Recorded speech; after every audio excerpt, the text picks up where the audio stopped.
YouTube. It's really windy today. It is super windy, and it's funny. Like when you are unbothered by the fact that you left a narcissist, you start to shine more light. You start to just feel good. You know, like this person basically went out their way to stab you in the back and destroy your life, and it makes it really easy in your heart to just forget them, to just move on with your life. And that's what I've been doing, and doors just keep opening, you know, like it's amazing. It's like my own light, my own energy is just opening things. Glory be to God, because He's the one that gave it to me. But it's just like things are different now. I'm different. Like I'm back to how I used to be, but even more so. Like, yeah, like I was at the coffee shop and the girl's like, oh, I've beat you to it today. So I must be saying that way too often for them to remember.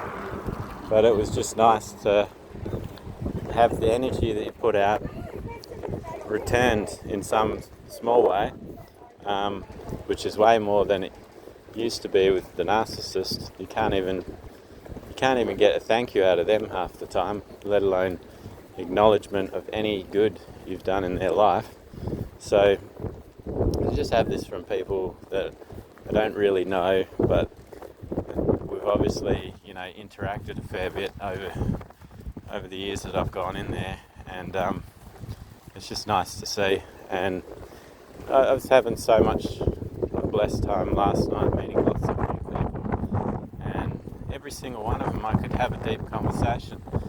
And I was speaking to some women that would, I guess, normally not seem like they would want to talk to anyone else, but they started laughing at me. They was like, "You're really deep." It's like, "You're getting it right in there, aren't you?" And I was talking to them and I said, "Well, yeah, sorry, laid like an onion," and then they said something about me being like Shrek. So I was like, oh, I haven't watched that in a while, so I'm not really 100% what the reference was there.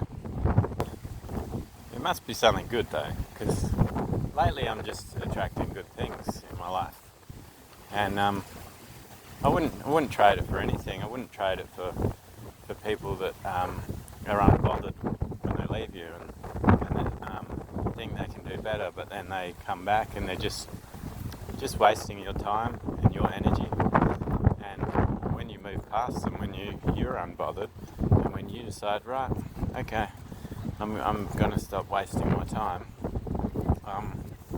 you know, God takes notice and He starts blessing you more. Because when you're with a narcissist, it doesn't matter who it is, whether they're in the church or not, God doesn't want you to be with that person, because God isn't the spirit of bondage. Like, that's the devil. So, you know, God says you cannot serve two masters, because you'll hate one or resent the other. I'm paraphrasing, but basically He goes that you cannot serve God and mammon, and the narcissist serves money, which is the mammon.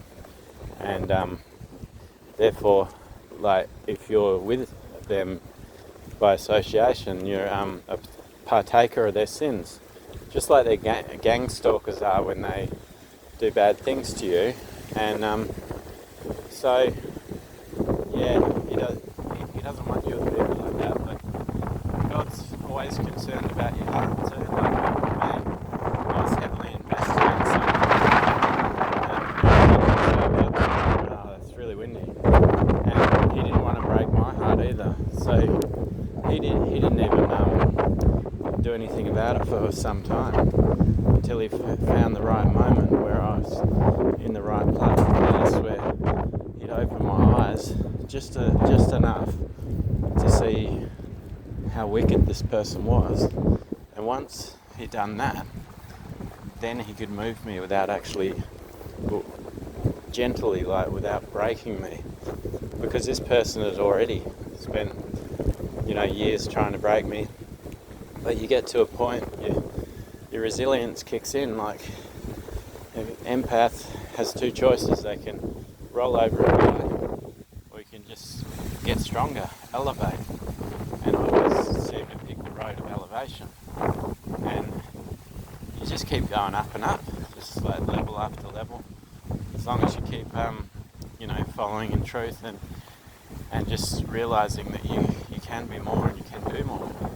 And once you get past these people, you just wake up one morning and it's almost like everything comes naturally to you, and people start seeing you as what you truly are. Like, if you have a good heart and a good personality and good energy coming out of you, like, it attracts a lot of people. And I had a lot of stubborn people lately that they come across like they just do not like, let's just say, Caucasian people. And I just, kept speaking to them out of love, because just because they feel that way doesn't mean I feel that way about them. I'm more interested in them now when they say that than when they didn't. But at the same time, I was always interested in them just because they are of God. Like, everyone came from God. We all have a different story, and it's like you can't learn from people if you have prejudices and you're racist. Like, you go around saying, this bunch of people are a certain way, when there probably is some of them that are that way. And that could be their age, could be substance abuse. Doesn't mean the whole race is from the same brush. And I found out over the years, these sort of stereotypes just about other people. At the end of the day, we're all people. And we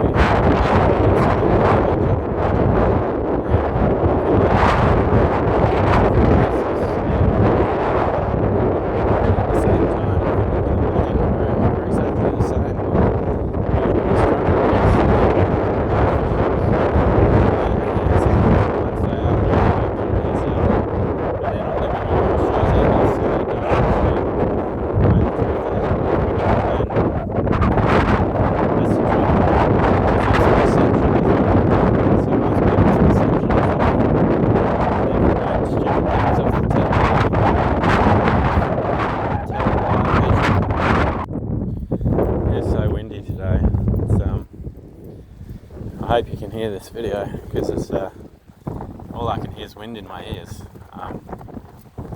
But that's what makes this place so good. Even when it's hot, you get a nice cool breeze come through, and you do get used to it. But sometimes the wind blows you over too. Like, I used to go for runs, and a one way felt like it was 20 minutes longer, and the other way just felt super quick, like you're just being pushed the whole way. So I guess we all need to be mindful of who we hang out with, and try not to hang around people that are negative, that are selfish, that don't want to help other people. And if they're not pouring into you, like, they're not giving you love, they're just giving you their crap, don't put up with it, Like, even you get people that just want to make you join in and, like, hanging shit on someone. Last night I had someone like that too. Two guys hanging shit on one, and just because of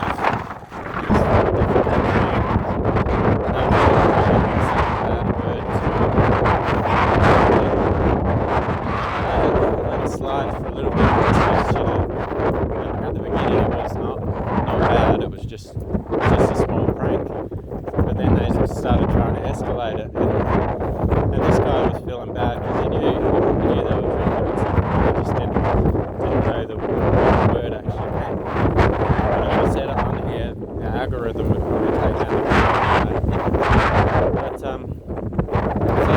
I just said something light to sort of lift him up.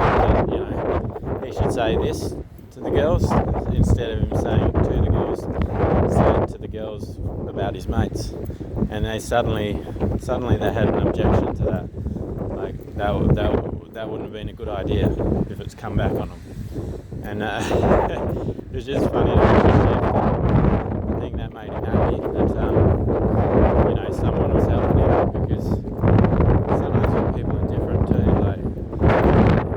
and they're of a strong personality, people get offended and they get upset with them, and they're jealous. And these two blokes were jealous of this guy. This guy was French. He was black, and he was a good-looking guy, and he just seemed to have a strength about him.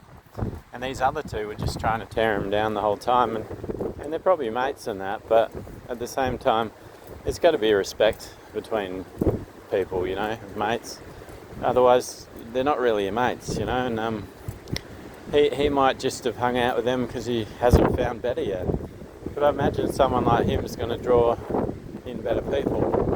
Just because no matter how much they did these things to him, he didn't really return it, he kept his respect. And that takes a lot of strength when people are just picking on you. And people mistake silence for weakness and kindness for weakness. And sometimes that person knows how strong they are, and they know if they let go, they might actually hurt someone. So they instead choose to deal with the minor inconveniences, because when you're a strong person, things like this are just like a pest, like swatting a fly. And he would have known that. Like I've known when I've been gang stalked, and I've had so many people come after me, so many people hating on me, people judging me and telling me that I'm not a man of God, because I do this or that, and they've seen me once or twice have a drink, but because a certain someone kept documenting it to make me look bad, because I told them in the past I'd struggled with things like this, they chose to make that a thing, to make me look bad so they could elevate themselves and make themselves look good. And there's so many people out there that do these same things. They're not always narcissists. Like envy and jealousy can take many forms, but it is a spiritual thing as well. And when people invite envy and jealousy in, they become a slave to it, and they'll never get rid of it unless they seek Jesus and they try and get deliverance. It's the two best ways to just living a righteous life. But the thing is, it's hard to live a righteous life when you're demonized and you don't have the Holy Spirit. And a lot of people don't realize that. Even if you get baptized in the church, well, what good is it if you weren't in the right heart posture? If your demons are telling you, oh, if you do this will make you quite proud, and we can take photos of a lovely day, instead of doing it, you love Jesus and relationship with him. And that's what a lot of people don't realise. You can get baptized and just come back when you're in the right language. I'm not saying that happens all the time. It probably doesn't happen that often, because a lot of people are already sort of questioning their faith, and they're already halfway there, and God's not going to say, oh well, that's not good enough. But I'm talking about the people that don't do it with the right intentions, and they just want to do it to ensnare someone in their group. Maybe they're not Christian, and they want to be friends with someone that only knows Christian and any Christians, because they know they'll be better off in their walk with God. So this person finds a loophole. They pretend to be a Christian. They try and say all the right things, but truth always comes out, and people's fruits always come out. And these people, they might get away with it for a time, but eventually one person spots it, and then he wakes other people up, and it's like an energy shift. Once that one person wakes up, it just automatically sort of starts happening to other people. And that's sometimes God too. He's just like, I've had enough of watching this. I hate seeing people picking on, single people that are lone wolves, that are strong characters that are themselves, but then they have an army against them.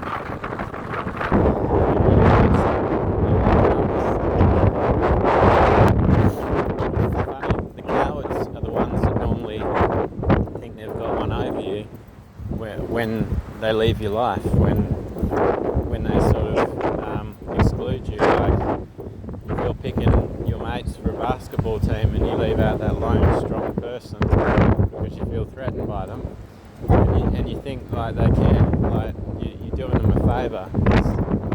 You know, I spent 4 years with someone that was never truly there. You know, had this fake family for 4 years, and you think, oh, he's by himself, he must be lonely. But no, it actually just brings me peace, because all the things that this person used to tell people, like that big note, like they'd say, oh, I used to do all the cooking in the house, and it's like they wanted to do that. They chased me out of the kitchen. They wanted to do that. I didn't cook, not because I couldn't. I just didn't want to do it for them, to be honest. And the reason being is a few times I cooked for them, they didn't appreciate it. And it wasn't the fact of being good. And this person's starting to realise that there's a lot of things like I kept from them that I was able to do because it was surviving. And it's like now the time management is like, I can just work out in my head, oh, I can do this for half an hour, I can do that, and I can get so much more, done in my day, because I'm not worrying about the noise of these other people. And that's the trouble sometimes with relationships. They're not ordained by God.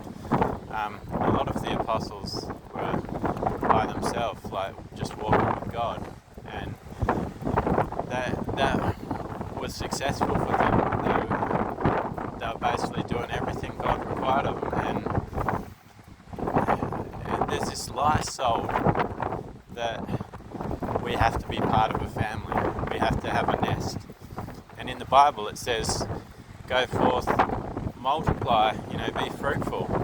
And people sort of take that like, oh, so you're supposed to be in a family unit and just put up with these people that are not right for you for forever.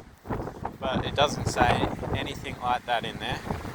And he wants us to multiply, have kids. But then it's like the kids need to go on their own way. You can teach them so much, but then they've got to go find their own way, build their own, like, a business, their own ideas, like just live their life. And that's the trouble. People get stuck with all the wrong people in their life. And I was a big advocate of marriage. I was quite happy when I finally got married, even though it was with the wrong person. And I never should have married them because they never even had an interest, like they just all they saw was dollar signs. Oh yeah, I'll marry him because then I can take him for all he's got. And they were already telling their girlfriends this, and their girlfriend's like, oh, you go girl, you go. And they think that they're not wicked people, like those girlfriends. They think they're going to get away with that and God's not going to punish them. They just enabled someone to do the most wicked, evil things, and they think that their hands are not dirty too. But it's just been a real blessing. Like, especially the last month, things have just really been kicking off, and